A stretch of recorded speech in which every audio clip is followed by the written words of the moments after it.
Kevin Peterson, must be Thursday-ish. Family Matters with Kevin Peterson. How are you? I am doing really well, Jay. This isn't our first one in the new year, is it? It's our second. I think it's the second. So, Okay. Well, happy New Year to you, regardless. well, thank you. Good to see you, my friend. And I hope you're feeling better than you were last week.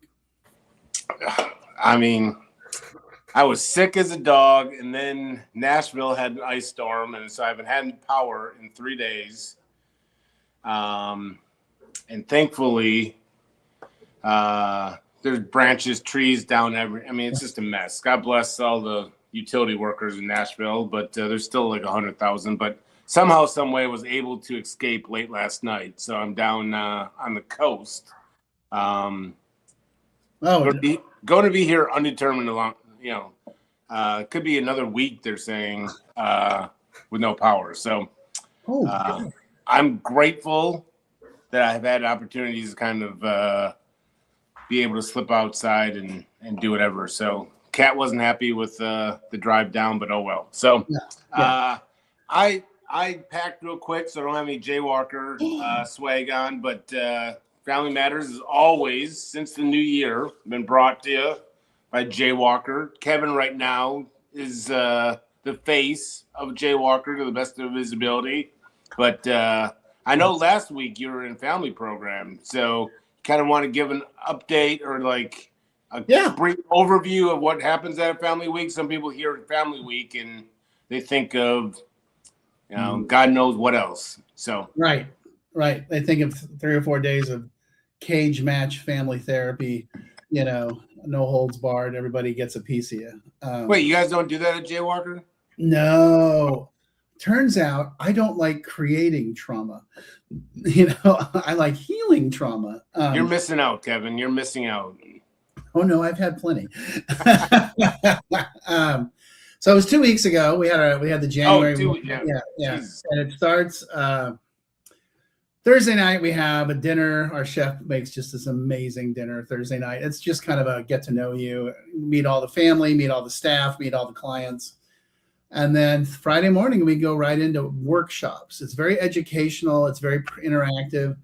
So Steph Bate, our CEO, will do a workshop on sort of the Jaywalker way and the history from, Bobby Ferguson's ideas to today. And then Dennis Ballinger, our chief clinical officer, does a really fascinating talk on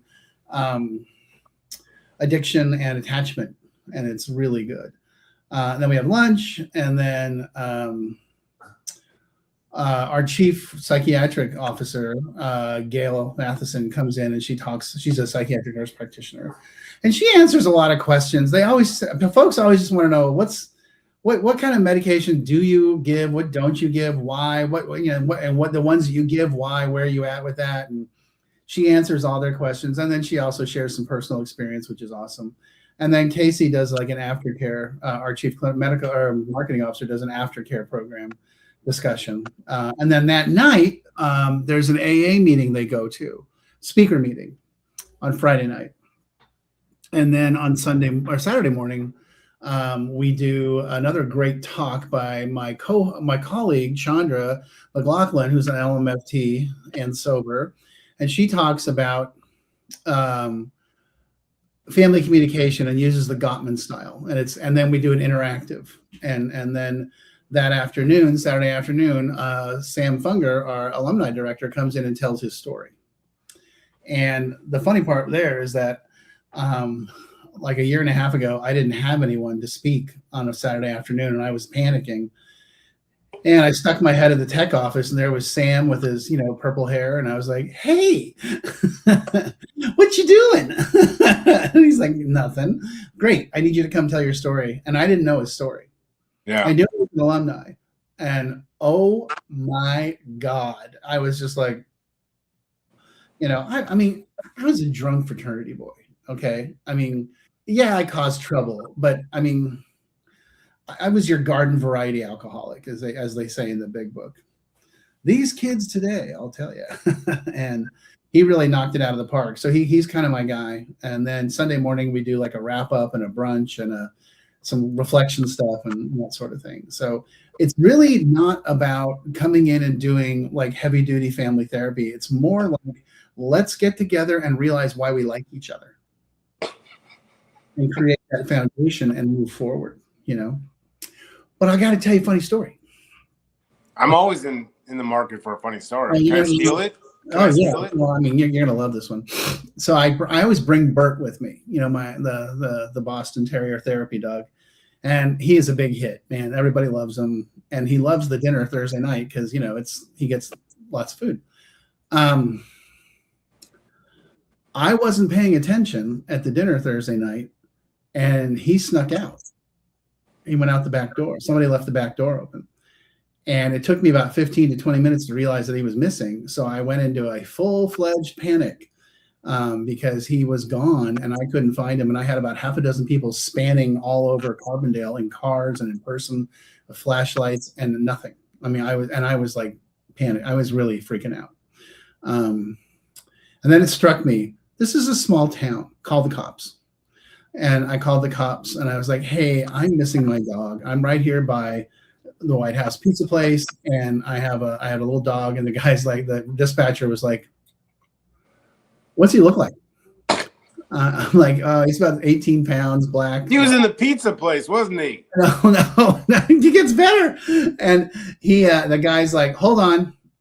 And I can hear him on a radio. He's like, yeah, we got him. And I'm like, really? He's, yeah, we just dropped him at the shelter. So you better get over there because they're going to shut their doors. So I bolt over to the shelter, leave the dinner, bolt over to the shelter, and I catch the lady as she's driving out the parking lot. Oh, wow. And I'm like, hey! And she's like, are you here for the little black dog? I'm like, yeah. And she's like, I got to call the cops and make sure they're pressing charges on you. I'm like, oh, shit, okay. So she calls the cops, and the cop's like, no. He's, it was all. By the way, at this point, this is like 45 minutes, okay? This is not like hours. And then the girl that worked the shelter downstairs comes up and, Bert's all, hey, what's up? And she's like, he's so cute. And I'm like, I'm going to kill him. Yeah. And I said, do I pay you? And they're like, no, he's been here 15 minutes. And I was like, okay, well, I want to donate. They're like, no. And then there were these pile of Aspen Valley Animal Shelter calendars, fundraisers. And I said, I'll take them all. And I bought them all. And so came back, everything's all hunky-dory. So here's the story. He snuck out, and a lady over at the pizza place found him and was holding on to him and checking out, trying to figure out, who he belonged to. Couldn't find anyone, called the cops. Cops come and get him, take him to the shelter. So my boss, Dennis, is like, oh, well, he's a true jaywalker now. He went AMA, went over to the bar, picked up a chick, got zapped by the cops and went to jail. And then his codependent father came and bailed him out. So that's how the family weekend started. But it was a tremendous success. Oh, wow. Yeah. He had a little story to tell his brothers and sisters. So yeah, well, he was like, and the funny part was the lady that found him, the cop, and the shelter people were all in love with him. They're like, oh, he's great. I'm like, well, say goodbye to him because this is it. Yeah. Anyway. All right. What do you got for me? Well, I'm glad we did this, and was not on purpose either, because it's amazing how this happens. Everyone thinks I'm this great host, but we do have a question. It's been a couple of weeks, so hopefully they won't forget about us. But it's interesting because you just kind of went through everything at a family program, and this person is basically saying their loved one is in treatment, and what's the difference between a psychiatrist, psychologist, therapist, counselor, alumni? She's like, I can't tell you how many different people I'm telling or are talking to, and it all seems as if they all have a different version of my son. What does this all mean, and who should I really even listen to? Oh my gosh, that's a hell of a question. Well, let's start with the roles, okay? So at our facility, and I'm sure you're familiar with this, we start with what we call behavioral technicians, behavioral health technicians. And the truth of the matter is, those are the guys that run the place. Those are the guys that are there 24/7. They know what's up. They know all the scoop. They're the ones that transport people. They're the ones that go to the meetings with them, do the activities with them. They're with the guys all the time. Now at Jaywalker, I'd say about 90% of those guys are alumni.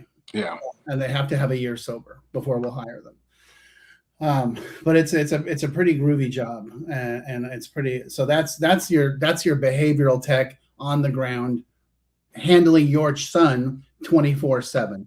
They're there 24 hours a day. They're the ones administering the drug tests. They're the ones delivering them to doctor's appointments, therapy, yada yada yada.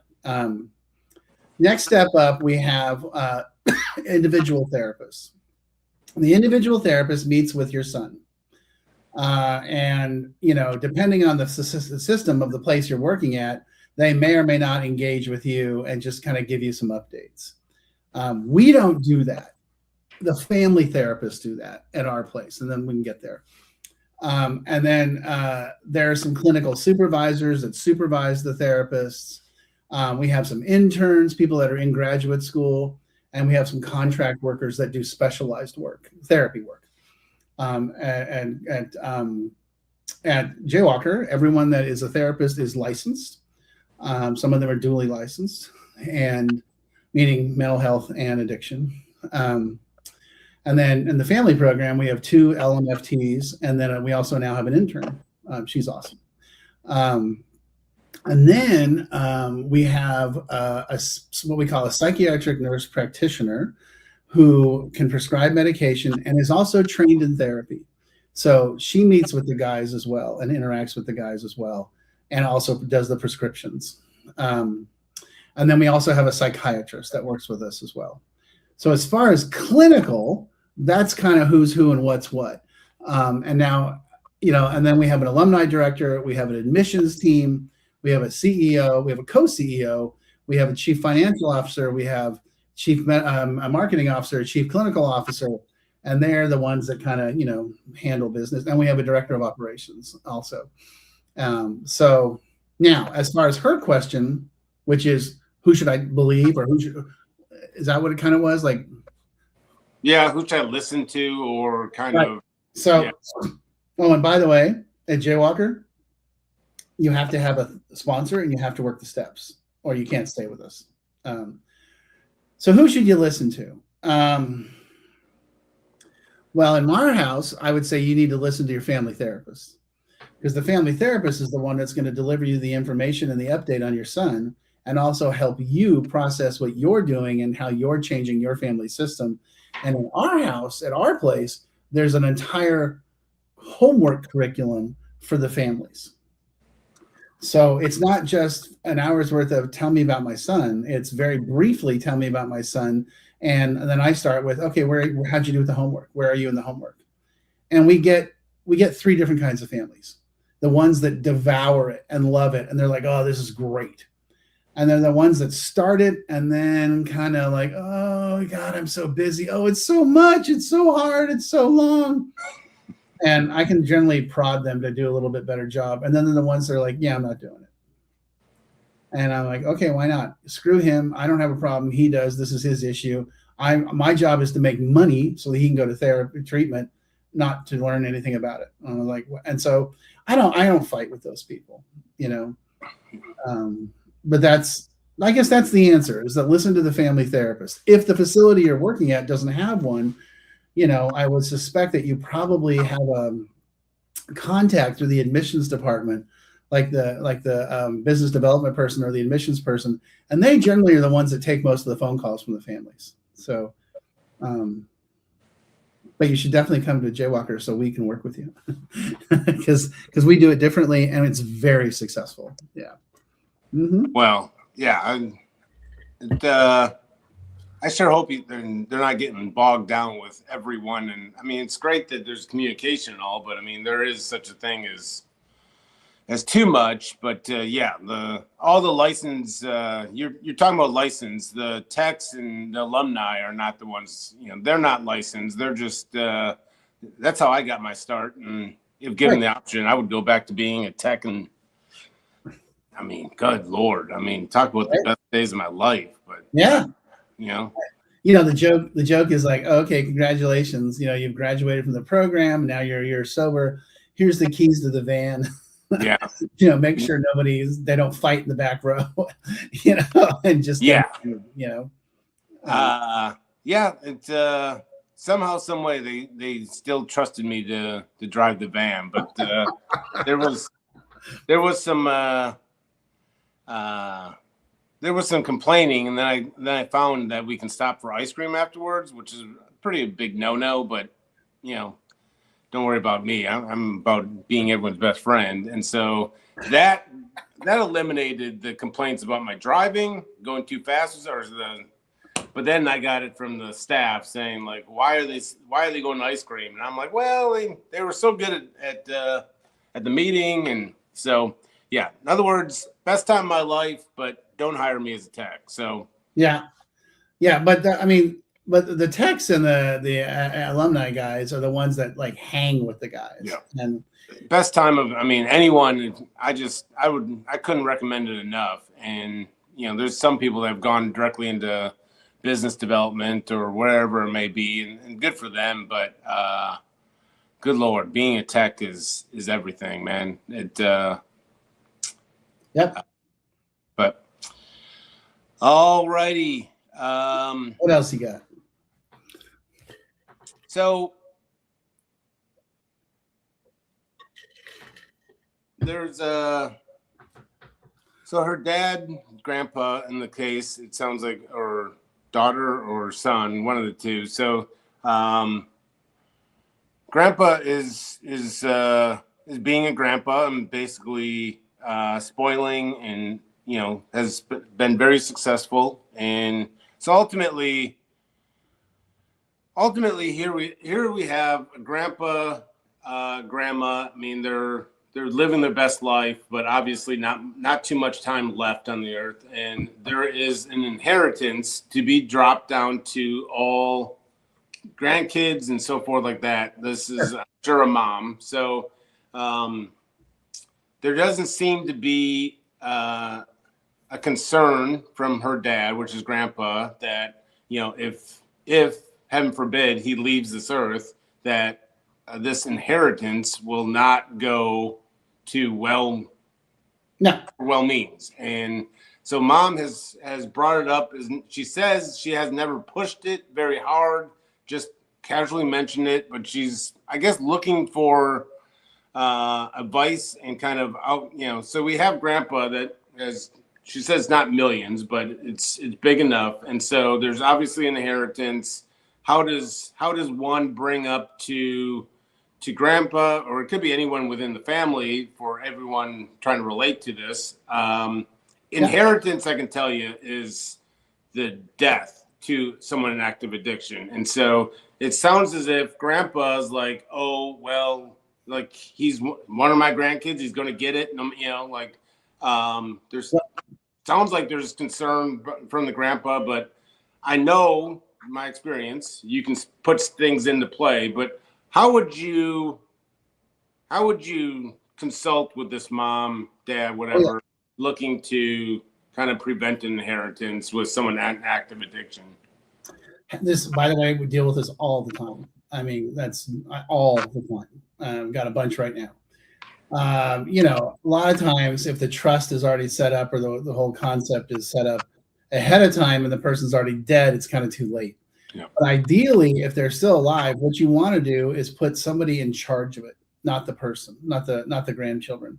You want somebody else, whether it's a lawyer or another family member, to be in charge of it as like the executor, And for the person that's struggling with addiction or mental health issues, it just comes with some restraints of, we will, as long as you're testing positive or testing negative and you're sober and you're going to treatment and you're engaged in the process, we're not going to just dump money on you, but we'll pay, we'll pay for school. We'll pay your living expenses. We'll pay for the rent. You know, and we'll buy you. We can pay for a car, but we're not just like, here's $100,000, because you're right, that person will be dead. You know, and I mean, my dad. It was my 1990 was like I turned 25, and I inherited like $25,000 worth of stock. You know, and I sold it immediately and went on a spree. And that shit was gone so fast. I mean, just boom, you know. It's amazing how quick it goes. Oh my God. I was just like, whoa, where did that go? You know, and I had nothing to show for it. Nothing. And no power, no nothing. Oh God, no. Man, I got nothing. And but that's the thing nowadays with the if you drop that kind of money on someone that's actively using, you're pretty much, you know, riding them into their grave, and there's just no two ways about it. So what I would say is kind of like my whole philosophy is, sure, we'll support you and we'll help you as long as you're no drugs, no alcohol, you're working or going to school and have some sort of self-supporting concept, and that you're attending your mental health and your addiction. As long as those things are happening, we're here to help. You know, we're on your side. But if those things aren't happening, nope. And we're gonna create create accountability functions. You know, drug testing, breathalyzing. You know, if you're, you know, school or work, it's, you know, someone's got to be checking on that. And then same thing with the mental health stuff. You know, we'll pay for your therapy. Oh, hey, I noticed you're not going to therapy anymore. You know, so that doesn't work. So alcoholics and addicts crave structure. They need structure. And you know, the worst thing you can do is actually let them, you know, figure it out themselves, because they will always just implode. They need structure. So how does mom, you know, fill in the blank, go to grandpa to get him on board to do this? So you might want to take someone like you or someone like me with you to have that conversation, because you can say, hey, grandpa, God, thank you so much for your generosity. This is so amazing. But I want you to understand, if you give that to him, he's going to die. And the thing is, grandparents all know someone their age or someone they dealt with that was an alcoholic. They all do. You know, or nowadays, drug addict, alcoholic. Yeah. So they're not naive to it. They're not like, what? I don't know what you're talking about. You know, they're like, yeah, okay, I get it. And, you know, it's like, and to be totally blunt, if you're going to drop that kind of cash on someone, I would put restrictions on it. I would be like, sure, I'll give you this money, but you got to keep working, you know, or you got to go to school full time, you know, and, you know, this isn't, you know, lottery money where it's party time. And, you know, that's the worst thing you can do to them. The worst thing you can do to them, you know. Yeah. No, I tell everybody, like, there's still a restriction with my mom and dad that I won't get any money until I'm age 50. Now, I struggled in my 20s and 30s, got sober when I was 31 or something like that. And so when you say 50, that to me sounds like I'm going to be turning 49 in about a month. So we're getting really close to 50 nonetheless. So, but I will say, like, there has been talk, well, let's just get rid of that clause, because I, you know, look at me, I'm a good person, you know, obviously done, you know. And so I've always kind of just said, no, let's just leave it in. Like, it's my kind of way of saying, like, hopefully I'll be past 50 before mom and dad pass or something like that. But I mean, it also is a good reminder that, you know, in coming up, you know, 18 years or whatever sober, I don't know if I would still trust myself with an influx of money. Like, it may not be drugs and alcohol that I buy, but, you know, there'd be some. So I get what you're saying, and, you know, educating and putting parameters around it. Critical. Absolutely. I mean, I think if it sounds as if there's kind of needing to be a talk with grandpa about this, and, you know, I think it's simple. Telling grandpa it's not you're taking love away from him or punishing him. It's protecting him, and do simple things, and he still has access to that money. So that's the deal right there. You know, I think you know, just guessing, I have no idea, but I think grandpa probably hears take him out of the will or take him out of the inheritance or something. Reality is, yeah, like what you're saying, like put some restrictions in it, but we're not keeping him away from it. So yeah, just put some speed bumps in it. Yeah, just do with my dad. My dad didn't think that my family didn't think I was going to make it to 50. So they're like, oh, they're probably telling my brothers, don't worry about it. He won't be around 50 anyway. So more for you. But fooled you. So now we can't talk about all this without talking heavy moments. So like not PSA, we never know the situation, but I can relate to this question so much from families. And so let's just make it the last one. Let's end on the heaviest one, I guess. So you have a situation where there's been the trying of putting in boundaries. Sounds as if been asked to leave the house, and she listed a couple other things, but so some healthy boundaries trying to protect, and their response is always goes to a suicidal, like if that all happens, I might as well just kill myself or something like that. So, the question is pretty evident is, you got mom and dad hearing this. He said it she said like he's been saying it for 15 years and there's been no attempt that they know of. But sure. I think this is where boundaries kind of get a bad name and kind of get that icky feeling with families because they think these boundaries, well, they're just going to hurt themselves or kill themselves or something. Like, how do you dissect this? So the short answer is you call the bluff. And it's, if they have a history of suicide attempts and injuring themselves, then you call 911. It's not your job. You're not qualified for that. Not you, but the mom, when someone says, well, I'll just kill myself. Oh, okay, cool. Well, let's call 911 and let them handle it. Or, let's have a well check on you. I mean, go through all that process. Call the bluff. Oh, okay, you're going to go there. Then we're going to do the appropriate response, which, by the way, as a licensed therapist, is what I'm required to do. So why don't you do it? When somebody says that, I'm like, oh, okay, cool. Where are you? Great. I'm going to handle this right now. Oh, no. You said the magic words, and the magic words come with a visit from, the local constable or whatever. And that's just how the game's played. And, then they're like, well, I just won't tell you anything. Okay, cool. The fact that you're using this as a threat tells me that you're mentally unstable and that you need help. So now I'm going to work even harder and to make it clear that, and if I have to have somebody, if I have to call and well check on you every single day, I will. That's just what I'm going to do. But it's not, here's the important thing. It is not the family's job to manage the person. It is not their job to sit on this person and babysit this person and bring them into the house and all that sort of stuff. No, and no. You've tried that and it doesn't work.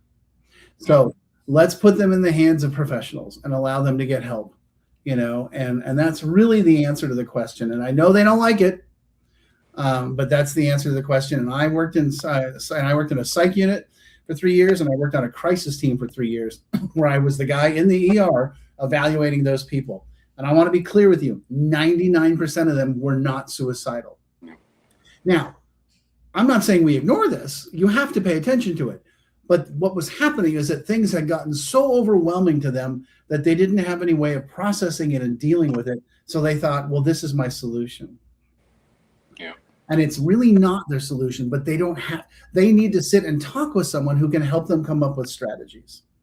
Or they're weaponizing it. I mean, or they're using it as a threat. I mean, you nailed it. I've done this a couple of times with families, and it's funny, not the situation, but when families then say, "All right, well then we're gonna call the cops and we're gonna do a wellness check and go through all of this," and addicts, alcoholics have a way of getting out of any situation. They can talk their way out of a wellness check, but that's not the deal. Like, it's these families then reporting like the suicide talk has gone away. Like ever since we kind of stepped in and said, like, we're going to do this wellness check, we're going to call the cops. They're not really interested in having wellness checks or cops into their lives in active addiction. And so, yes. And we also found in one of the cases, it popped back up. There was a suit, and nothing happened. They went through it. And mom called me. I still remember it was a couple of years ago. And he's like, he just threatened suicide. He hasn't done that for years. And I said, well, you know the drill.